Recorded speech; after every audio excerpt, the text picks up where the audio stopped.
Break के बाद एक बार फिर आप सभी का स्वागत है। जैसलमेर के डेजर्ट नेशनल पार्क में विलुप्त प्राय ग्रेट इंडियन बस्टर्ड के संरक्षण के लिए जंप स्टार्ट अभियान शुरू किया गया है। इसके तहत जंगल के अंडों को ब्रीडिंग सेंटर के अंडों से बदला जाता है। डीएफओ ब्रिजमोहन गुप्ता ने बताया कि इससे शिकार का खतरा कम होता है और आनुवांशिक विविधता बनी रहती है, जिससे इनकी आबादी बढ़ने की उम्मीद है।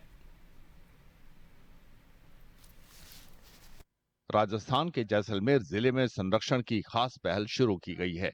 इससे विलुप्त प्राय ग्रेट इंडियन बस्टर्ड को बचाने की नई उम्मीद जागी है। डेजर्ट नेशनल पार्क के वन्यजीव जानकारों ने जंप स्टार्ट अभियान चलाया है। इसके तहत जंगल में प्राकृतिक रूप से दिए गए बस्टर्ड के अंडे को संरक्षित प्रजनन केंद्र के अंडे से बदल दिया जाता है।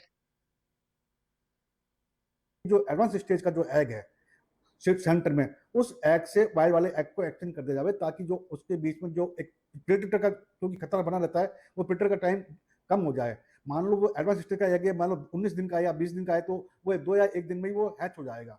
तो इस प्रकार से जब भी कोई ऐसी स्थिति होती है, दोनों कंडीशन फुलफिल होती हैं, वाइल्ड में भी एग है और ब्रीडिंग सेंटर में भी एडवांस स्टेज का एग है, तो उसको एक्सचेंज कर लेते हैं।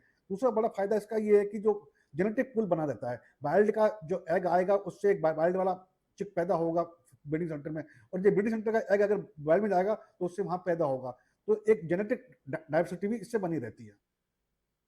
इस कदम का मकसद कमजोर अंडे को शिकारियों और कठोर रेगिस्तानी हालात से बचाना है। साथ में चिड़ियों के प्राकृतिक मातृत्व व्यवहार और आनुवंशिक विविधताओं को संरक्षित करना है।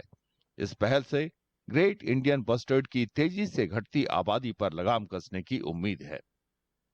माना जा रहा है कि इन प्रयासों से दुनिया के सबसे दुर्लभ पक्षियों में एक ग्रेट इंडियन बस्टर्ड की आबादी बढ़ेगी।